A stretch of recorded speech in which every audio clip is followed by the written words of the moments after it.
हंगामा खत्म। सूर्या ने किया तीसरे T20 के लिए प्लेइंग 11 का ऐलान। 3 बड़े बदलाव और 3 खिलाड़ियों को बाहर का रास्ता। यह रही फाइनल टीम। दोस्तों, दूसरे T20 इंटरनेशनल में हार और गंभीर से हुई उस हाई टेंशन बातचीत के बाद कप्तान सूर्य कुमार यादव ने आखिरकार तीसरे मैच की प्लेइंग 11 घोषित कर दी है। क्या उन्होंने हारने वाली टीम को ही रखा है या 3 बड़े बदलाव किए हैं? कौन कौन बाहर हुआ है और क्या रिंकू सिंह की एंट्री हुई है? इस टीम को देखकर आपको पता चलेगा कि गंभीर की क्लास का असल असर क्या हुआ है। दोस्तों नमस्कार। भारत और न्यूजीलैंड के बीच T20I सीरीज का तीसरा मैच अब करो या मरो का हो गया है। दूसरे मैच में शर्मनाक हार के बाद टीम के अंदर और बाहर काफी तनाव और हंगामा था, लेकिन अब कप्तान सूर्य कुमार यादव ने इन सभी अटकलों पर विराम लगाते हुए तीसरे T20I के लिए फाइनल प्लेइंग 11 का ऐलान कर दिया है। इस टीम में उन्होंने 3 बड़े और चौंकाने वाले बदलाव किए हैं। आज हम हर बदलाव का गहन विश्लेषण करेंगे और जानेंगे कि यह नई टीम हमें सीरीज में वापस कैसे ला सकती है। दोस्तों, दूसरे T20I में हार के बाद भारतीय टीम के सामने 3 सबसे बड़ी समस्याएं थीं, जिन्हें सुलझाने के लिए सूर्य कुमार यादव ने इन बदलावों को किया है। 1. मिडिल ऑर्डर की अस्थिरता। दूसरे मैच में भारतीय बल्लेबाजी ताश के पत्तों की तरह ढह गई थी। शिवम दुबे का प्रदर्शन निराशाजनक रहा और टीम को एक फिनिशर की सख्त जरूरत महसूस हुई। ये सबसे बड़ी समस्या थी जिसे सूर्य कुमार ने सुलझाया है। 2. संजू सैमसन का प्रदर्शन और विकेट कीपिंग का सवाल। दोस्तों, संजू सैमसन अपनी बल्लेबाजी से कुछ खास योगदान नहीं दे पाए थे और टीम को एक ऐसे विकेटकीपर बल्लेबाज की जरूरत थी जो निचले क्रम में आकर तेज रन बना सके। ये दूसरी चुनौती थी। 3. गेंदबाजी में धार की कमी और अनुभव का अभाव। तेज गेंदबाजी में हर्षित राणा ने भले ही कुछ चमक दिखाई, लेकिन टीम को अनुभवी और मारक गेंदबाज की जरूरत थी जो शुरू और डेथ ओवरों में कमाल कर सके। इस समस्या को दूर करना तीसरा सबसे बड़ा काम था। दोस्तों, अब हम कप्तान सूर्य कुमार यादव द्वारा घोषित तीसरे T20 मैच की प्लेइंग 11 का गहराई से विश्लेषण करेंगे। हम हर खिलाड़ी को देखेंगे और खास तौर पर उन 3 बड़े बदलावों को समझेंगे। एक ओपनिंग और टॉप ऑर्डर, वही भरोसा। दोस्तों, कप्तान ने ओपनिंग और टॉप ऑर्डर में कोई बदलाव नहीं किया है, जो एक सकारात्मक संकेत है। इसका मतलब है कि मैनेजमेंट को अभिषेक और शुभमन पर अभी भी पूरा भरोसा है। एक अभिषेक शर्मा ने पहले 2 मैचों में कुछ खास नहीं किया है, लेकिन वह एक विस्फोटक बल्लेबाज हैं। टीम उनसे जानती है कि वह एक बार चल गए तो मैच का नक्शा बदल देंगे। गंभीर और सूर्या का फैसला साफ है।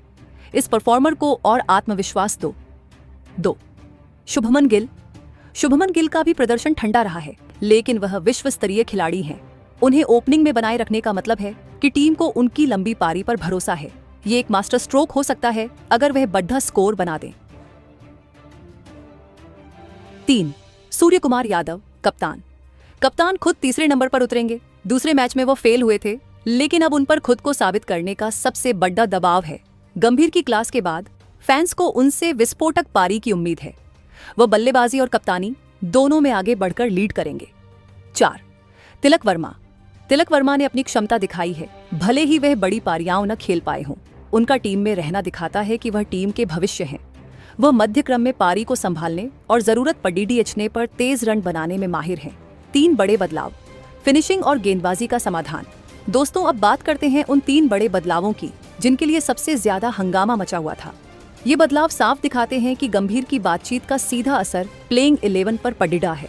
पहला बदलाव, संजू सैमसन की जगह जितेश शर्मा। दोस्तों, ये बदलाव साफ तौर पर फिनिशिंग की समस्या को सुलझाने के लिए किया गया है। संजू सैमसन ने भले ही कुछ अच्छी पारियां खेली हों, लेकिन टीम को एक ऐसे विकेटकीपर की जरूरत है जो डेथ ओवरों में तेज तर्रार रन बना सके। जितेश शर्मा ने IPL में खुद को एक विस्फोटक लोअर ऑर्डर बल्लेबाज के रूप में साबित किया है। वह आते ही चौके छक्के लगाने की क्षमता रखते हैं।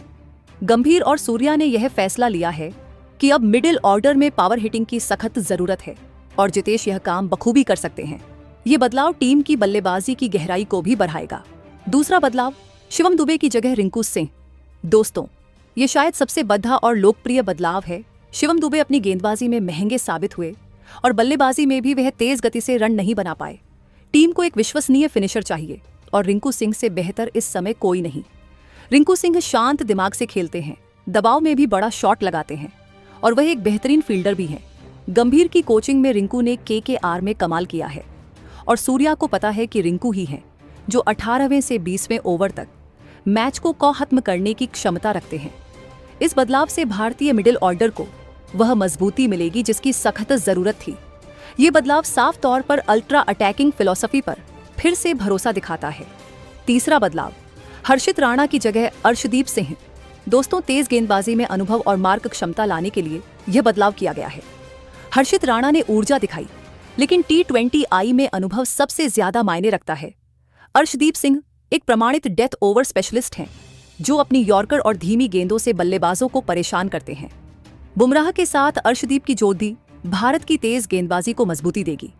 ये बदलाव साफ दिखाता है कि टीम मैनेजमेंट अब सेफ खेलना चाहता है और अनुभवी खिलाड़ियों पर भरोसा कर रहा है, जो बद्धे मैचों का दबाव झेल चुके हैं। ये एक सीधा संदेश है कि अब एक्सपेरिमेंट का समय खत्म हो गया है, अब सिर्फ जीत चाहिए। 3. लोअर ऑर्डर और स्पिन डिपार्टमेंट संतुलित मिश्रण। दोस्तों, निचले क्रम में भी कप्तान ने सही संतुलन बनाने की कोशिश की है। 7. अक्षर पटेल। अक्षर पटेल अपनी आर्थिक गेंदबाजी और निचले क्रम की मजबूत बल्लेबाजी के कारण टीम में बने हुए हैं। वह टीम के लिए एक अमूल्य ऑलराउंडर है, जो गेंद और बल्ले से योगदान देते हैं। 9. कुलदीप यादव। कुलदीप यादव टीम के प्रमुख स्पिनर हैं और वह अपने जादुई लेग ब्रेक से कभी भी मैच का रुख पलट सकते हैं। उनका टीम में होना लगभग तय था। 10. वरुण चक्रवर्ती। वरुण चक्रवर्ती को बरकरार रखा गया है, जिसका मतलब है कि टीम उनकी मिस्ट्री स्पिन पर भरोसा कर रही है। वह T20 में रन रोकने के लिए एक अहम हथियार है। 11. जसप्रीत बुमराह। दोस्तों, जसप्रीत बुमराह टीम के सबसे बड़े हथियार हैं। उनके बारे में ज्यादा कुछ कहने की जरूरत नहीं है। वह नई गेंद और डेथ ओवरों में भारत की रियर्च है। गंभीर की क्लास का असर और टीम का संतुलन। दोस्तों, सूर्य कुमार की यह नई प्लेइंग 11 साफ तौर पर गंभीर की आलोचना और सलाह का परिणाम है। सफलता की साझेदारी। गंभीर ने शायद सूर्या को समझाया होगा कि T20 में सिर्फ अच्छे खिलाड़ी नहीं, बल्कि रोल के हिसाब से सही खिलाड़ी चाहिए। जितेश और रिंकू का आना उसी रोल स्पेसिफिक सोच को दिखाता है। ये बदलाव एक मजबूत संकेत है कि कप्तान ने बाहरी शोर को दरकिनार कर प्रोफेशनल सलाह को अपनाया है। Risk and reward. Rinku Singh की एंट्री रिस्क और रिवॉर्ड की थ्योरी को दर्शाती है। रिंकू में अविश्वसनीय फिनिशिंग क्षमता है और भले ही वह गेंदबाजी न करे, उनका बल्लेबाजी में योगदान इतना बढ़ा होगा कि वह शिवम दुबे की कमी को पूरा कर देंगे। गेंदबाजी में अनुभव। अर्शदीप सिंह को लाकर सूर्य कुमार ने गेंदबाजी आक्रमण को मजबूत किया है। अब आक्रमण में बुमराह और अर्शदीप जैसे अनुभवी पेसर हैं, जो दबाव में बेहतर प्रदर्शन कर सकते हैं। ये एक मापा हुआ कदम है जो हार के डर को दूर करने के लिए उठाया गया है। दोस्तों, ये प्लेइंग 11 साफ बताती है कि अब टीम सीरीज जीतने के लिए पूरी तरह से तैयार है। ये न सिर्फ न्यूजीलैंड को बल्कि पूरी दुनिया को एक संदेश है कि भारत हारने के बाद वापसी करना जानता है। दोस्तों, इस पूरे हंगामे का क्लाइमेक्स ये है कि कप्तान सूर्य कुमार यादव ने किसी भी अफवाह को हवा दिए बिना सीधे परिणाम पर ध्यान दिया और 3 बड़े साहसी और सही बदलाव किए हैं। रिंकू सिंह और जितेश शर्मा को शामिल करना और अर्शदीप सिंह को वापस लाना यह दर्शाता है कि टीम मैनेजमेंट ने अब जीतने वाले संयोजन पर दांव लगाया है। ये प्लेइंग 11 अटैक और अनुभव का बेहतरीन मिश्रण है। दोस्तों, दूसरे T20I में हार के बाद लगे झटकों से सबक लेते हुए कप्तान सूर्य कुमार यादव ने तीसरे मैच के लिए एक संतुलित और मजबूत प्लेइंग 11 घोषित की है। उन्होंने संजू सैमसन की जगह जितेश शर्मा और शिवम दुबे की जगह रिंकू सिंह को लाकर मिडिल ऑर्डर को मजबूत किया है, जबकि हर्षित राणा की जगह अर्शदीप सिंह को लाकर गेंदबाजी में अनुभव जोधा है। ये 3 बड़े बदलाव साफ दर्शाते हैं कि टीम अब सीरीज जीतने के लिए पूरी तरह से गंभीर है और गंभीर की सलाह का असर भी साफ दिख रहा है। क्या यह नई टीम भारत को जीत दिला पाएगी? यह जानने के लिए सब्सक्राइब कर लें।